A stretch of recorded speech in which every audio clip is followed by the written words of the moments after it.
नमस्कार दोस्तों, एजुकेशनल और इन्फॉर्मेशनल चैनल क्रेक कॉम्पिटिटिव पर फिर से एक बार आपका स्वागत है। दोस्तों, आज हम डिस्कस करेंगे बॉर्डर रोड्स ऑर्गेनाइजेशन की तरफ से जो रिक्रूटमेंट आया है उसके बारे में। यहाँ पे आईटीआई से लेकर डिग्री इंजीनियर्स तक सबके लिए वैकेंसीज अवेलेबल है। काफ़ी अच्छा जॉब है। सेंट्रल गवर्नमेंट इसमें सेंट्रल गवर्नमेंट के तहत में ये आता है। BRO यानी बॉर्डर रोड्स ऑर्गेनाइजेशन। यहाँ पे डिफरेंट कैटेगरी है, जैसे ड्राफ्ट्समैन है, सुपरवाइजर स्टोर है, radio mechanic, labour assistant, multi skill worker, store keeper, technical, ये सारी कैटेगरी मिलाकर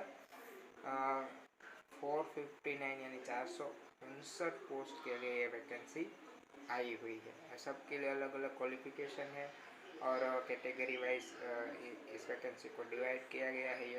ये सब चीज़ आप डिटेल में यहाँ से स्क्रीनशॉट लेकर देख लीजिएगा, ठीक है। नहीं तो वीडियो बहुत लंबा खींच जाएगा। हम यहाँ पे मेन टॉपिक है जो आपको ख्याल रखने हैं उसके बारे में हम डिस्कस करेंगे। कुल मिलाकर ये 49 पोस्ट है। आगे देखते हैं। इसके लिए जो आप अगर आपको डिटेल में नोटिफिकेशन चाहिए या फिर आगे आने वाली सभी अपडेट्स चाहिए तो आप www.bro.gov.in इस वेबसाइट पे जाकर आप पूरा का पूरा नोटिफिकेशन डाउनलोड कर सकते हैं और आगे आने वाली सारी की सारी अपडेट्स वहाँ से आप ले सकते हैं। कब एग्ज़ाम कंडक्ट होगा, एग्ज़ाम सेंटर्स वगैरह वगैरह सारी चीज़ें आप इस वेबसाइट से निकाल सकते हैं, bro.gov.in।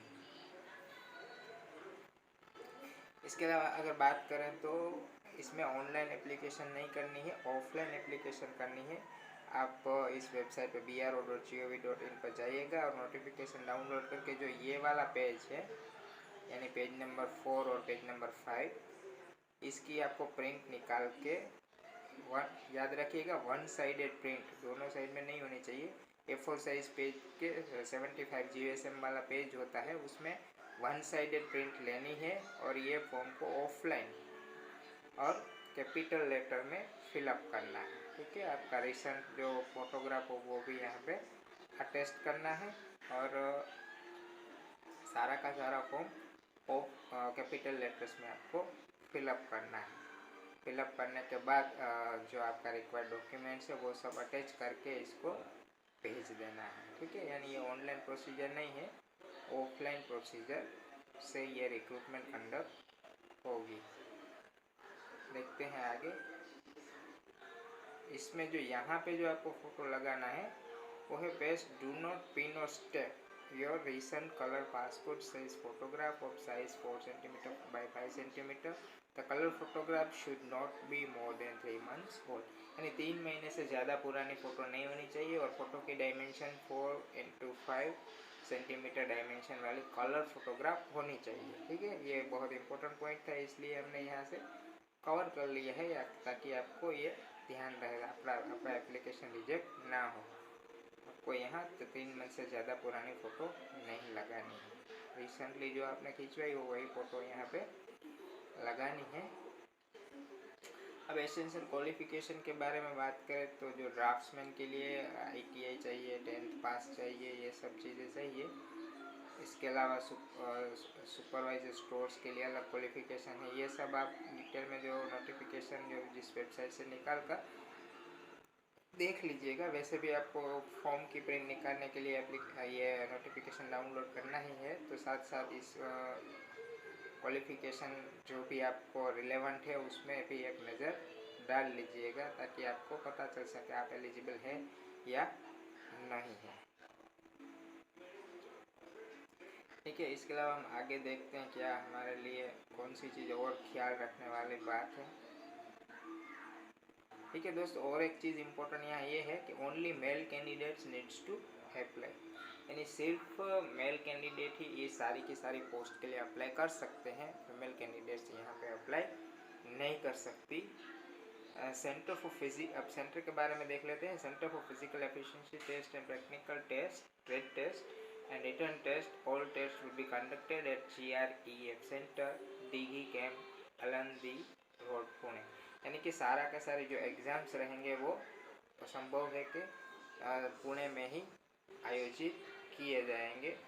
अगर बहुत ज़्यादा एप्लीकेशन अवेलेबल हुई और कुछ और सिचुएशन क्रिएट होगी जैसे कोरोना की वजह से, या फिर तो कैंडिडेट्स को अपना नियर बाई वतन के नज़दीक भी सेंटर मिल सकता है, ऐसा इसमें मेंशन किया गया है। लेकिन ज़्यादा संभावना है कि आपको पुणे में ही एग्ज़ाम देना पड़ सकता है। Candidate should submit the application in prescribed format only and must sign at the prescribed places. Application should be on good quality A4 size bond 75 GSM paper using one side only, यानी application एक ही side पे print निकालनी है। 75 GSM का page होना चाहिए, bond paper होना चाहिए और A4 इसकी साइज होनी चाहिए। ये आपको खास माइंड में रखना है। इसके अलावा बात करें तो call letter for physical efficiency test and practical test will be sent to the candidates by post and the same can also be seen on BRO website www.bro.gov.in। यानी जो इसके अलावा जो आपको कॉल लेटर मिलेगा वो पोस्ट के द्वारा भेजा जाएगा और वेबसाइट पे भी आप चेक कर सकते हैं। मेरा सजेशन ये है कि आपको ओकेजनली रेगुलरली इस वेबसाइट को विजिट करना चाहिए ताकि आपको पता चल सके कॉल लेटर डिस्पैच हो चुके हैं या नहीं।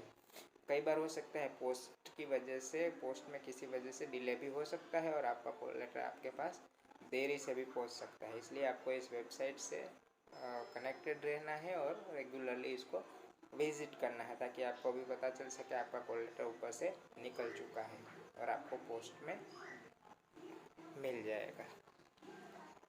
The candidates who indicate their category as SC, ST, OBC in their application form must enclose the caste certificate as per central government. The candidates who indicate their category as EWS must enclose income and asset certificate in prescribed format। यानी जिन लोगों ने SC, ST, OBC या EWS ऐसे कुछ certificate इस किसी category से belong करता है तो उससे रिलेटेड सर्टिफिकेट भी अटैच करना है। जो EWS कैटेगरी जिसने सिलेक्ट की है वो उसको अपना इनकम सर्टिफिकेट और एसेट सर्टिफिकेट भी अटैच करना है फॉर्म के साथ।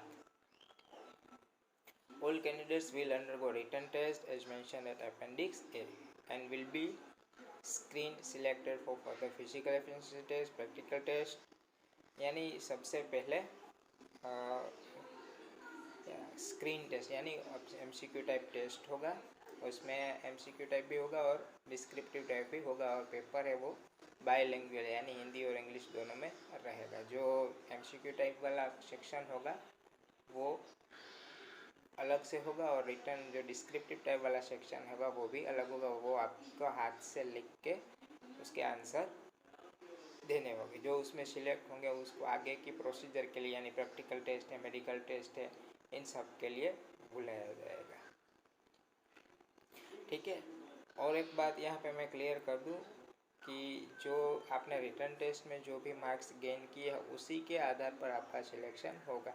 हालांकि प्रैक्टिकल टेस्ट और फिजिकल टेस्ट आपको पास करना आवश्यक है, अनिवार्य है, कंपलसरी है, लेकिन जो आपका मेरिट है वो रिटर्न टेस्ट में जो आपने मार्क्स लिए हैं उसी के आधार पर आपका सिलेक्शन होगा। यानी रिटर्न टेस्ट में ज़्यादा से ज़्यादा मार्क्स आपको गेन करने हैं और बाकी की सब एग्ज़ाम है उसमें आपको सिर्फ पासिंग मार्क होंगे तब भी आप क्वालिफाई कर जाएंगे।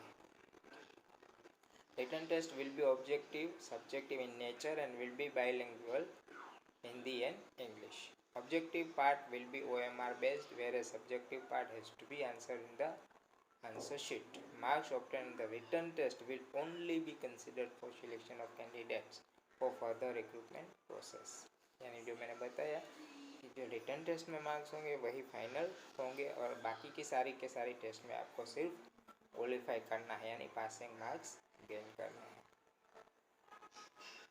अब एज रिलैक्सेशन के बारे में देख लेते हैं। जो लोग EWS या अनरिजर्व कैटेगरी में आते हैं उनके लिए एज रिलैक्सेशन नहीं है। मिनिमम 18 ईयर्स और मैक्सिमम 27 ईयर्स आपकी एज होनी चाहिए और SC ST वाले कैंडिडेट को 5 ईयर्स का रिलैक्सेशन मिलेगा और अदर बैकवर्ड क्लास यानी OBC वालों को 3 वर्ष का रिलैक्सेशन अपर एज क्राइटेरिया में दिया जाएगा।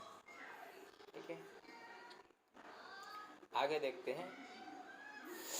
अब फीस के बारे में बात कर लेते हैं, कितनी फ़ीस पे करनी पड़ेगी। जनरल कैंडिडेट्स और EWS कैंडिडेट्स और other backward class OBC candidate सबको 50 रुपये एप्लीकेशन फ़ीस पे करनी पड़ेगी। इसके अलावा जो category SC ST physically handicap सबको फीस से रिलैक्सेशन दिया गया है, उन लोगों को कोई भी फ़ी पे नहीं करनी पड़ेगी। Application will be filled up in English और हिंदी ओनली, यानी आपका जो ऑफलाइन एप्लीकेशन फॉर्म है वो या तो आप हिंदी में भर सकते हैं या फिर इंग्लिश में भी फिलअप कर सकते हैं। ठीक है दोस्तों, अगर इसकी सैलरी के बारे में मैं बात करूँ तो 19,000 से ज़्यादा, 19,900 से ज़्यादा, मिनिमम 19,950 रुपये सैलरी दी जाएगी। वैसे तो इसमें अलग अलग कैटेगरी है तो सैलरी भी अलग अलग होगी, लेकिन मिनिमम ये सैलरी होगी। यानी सिर्फ किसी ने ITI की हुई है, ITI में ड्राफ्टमैन सिविल ट्रेड किया हुआ है 2 साल का, तो वो ड्राफ्टमैन की पोस्ट के लिए अप्लाई कर सकता है, और अगर उसका सिलेक्शन होगा तो उनको कम से कम 19,900 सैलरी मिलेगी। ठीक है दोस्तों, ये डिफेंस का डिपार्टमेंट है और बहुत ही अच्छा पोस्ट है, इसलिए मेरा सजेशन है आप लोगों को ज़रूर मेहनत करनी चाहिए। देखिए यहाँ पे दी गया है पे लेवल 2 ₹19,900 टू 63,200, 7 CPC के तहत ये सब मिलेगा।